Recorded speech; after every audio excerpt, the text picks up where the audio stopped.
Oi, gente, meu nome é Vitória e hoje eu vou falar sobre os dois livros da Naira Warhid, que foram algumas das minhas melhores leituras do ano de 2020.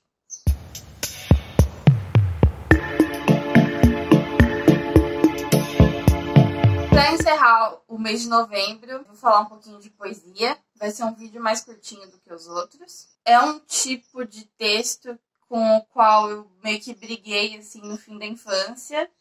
E mais ou menos em 2017 eu acabei fazendo as pazes com ele, consegui voltar a ler. E aí, desde que eu venho fazendo essas pazes com a poesia, de vez em quando eu pego tudo de um poeta e leio. Eu não gosto de ficar lendo picado obra de autor, a não ser que realmente seja, sei lá, a primeira obra desse autor.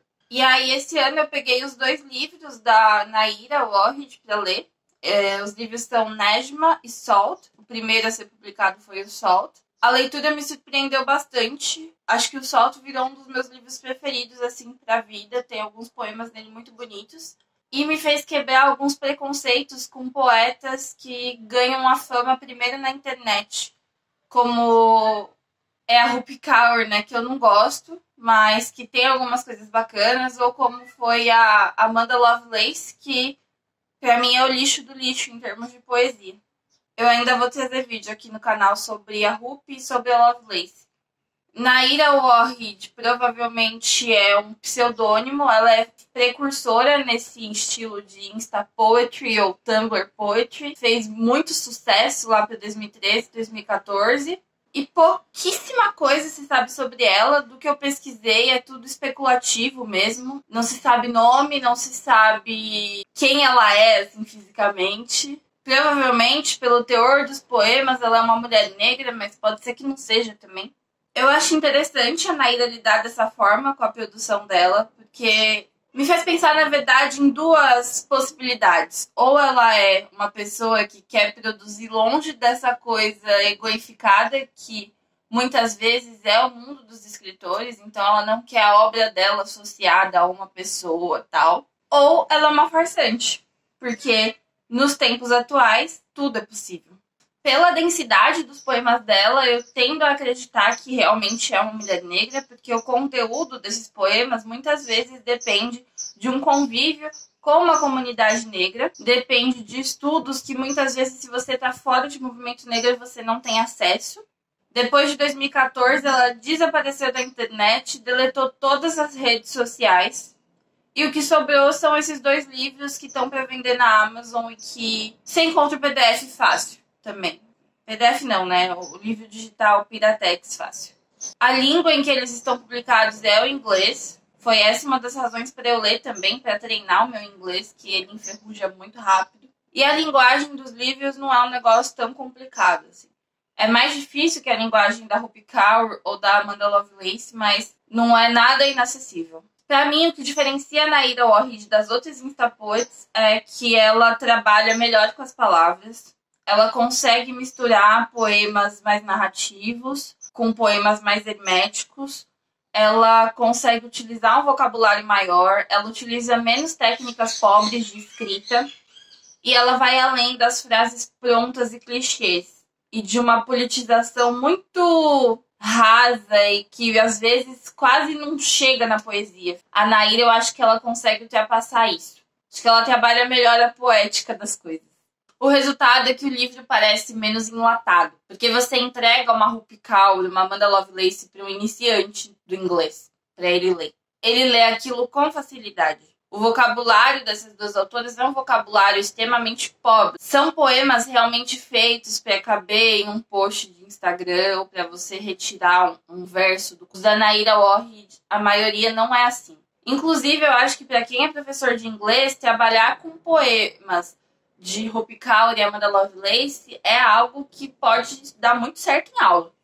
Como eu falei, o Salt é meu livro preferido da Naira. Eu acho ele mais bem pensado, acho o conceito dele mais bem trabalhado, acho ele mais bem acabado. Acho que o Nejma, ele é mais uma egotrip de poeta, assim, de ficar brincando com estilos, de fazer exercícios de escrita, o que todo poeta tem o direito de fazer. Inclusive, o Nejma me deu mais vontade de escrever poesia. E por isso, por ele ser o livro que eu gostei um pouco menos, eu vou começar falando dele para terminar falando do Salt, que eu gostei mais. O Nejma, ele é um livro que ele vai tratar mais da questão do autocuidado. Ele vai falar muito sobre religiões de matriz afro. Ele vai falar sobre banhos de folha, voodoo, sobre orixás.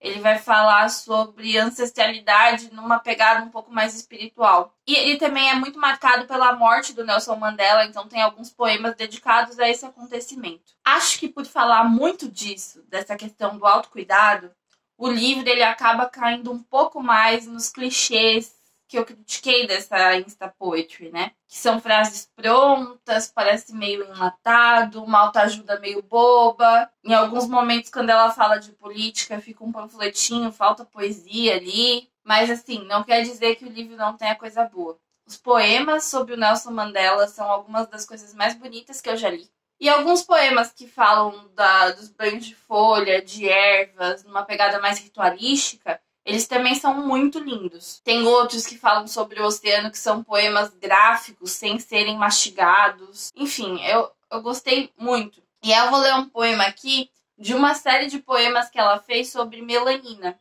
Melanina é o mundo antes desse mundo. Antes da palavra escravo. Durante a palavra escravo. Depois da palavra escravo. Os livros escritos dentro de você. Selvagem matemática nas solas dos seus pés. Delicada ciência nos seus cabelos, idioma descendo pelas suas costas, invenção na sua boca.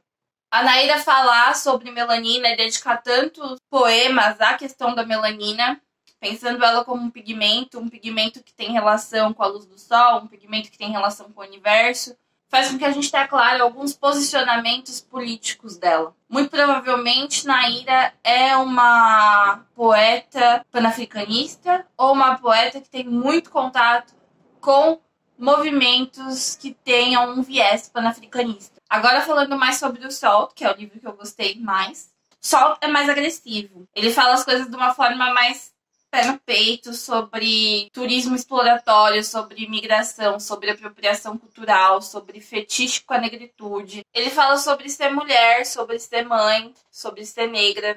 Ele fala sobre violência masculina. Nos poemas sobre maternidade, ela traz umas ideias muito interessantes. Ela desnaturaliza o instinto materno, um amor materno que vem naturalmente. Ela fala sobre mães ruins, sobre mães que não conseguem amar os próprios filhos. Ela fala que existem mães que não pariram filhos, mas pariram dores. E há algumas décadas, essa questão do amor materno é um debate muito importante, né? Essa desconstrução da necessidade de ser mãe, né? Esse olhar para todos os fenômenos sociais que estão em volta da maternidade, porque a maternidade ela não existe no vazio. E aí eu trouxe um poema aqui sobre maternidade. Que massacre acontece com o meu filho, entre ele vivendo na minha pele, bebendo as minhas células, a minha água, meus órgãos, e sua delicada psique se tornando cruel.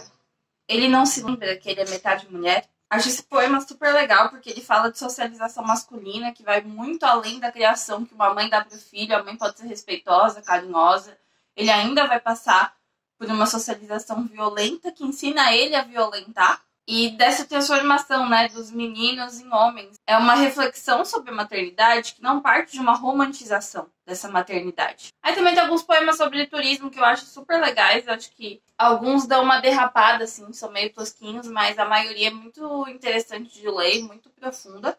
E o que deu pra perceber é que a Naira Warride, ela tenta pensar fora de uma lógica norte-americana e que ela pensa a partir dos conceitos de diáspora e de voltar o olhar para o continente africano. Ela fala o tempo inteiro do continente africano e da dor de estar apartada desse continente, seja cultural, física, espiritualmente. E aí tem uma sequência de poemas que para mim são os mais fortes da Naira, que são os poemas que têm o nome de Afro-Americana. Tem do 1 ao 5. Eu trouxe alguns deles para serem lidos aqui.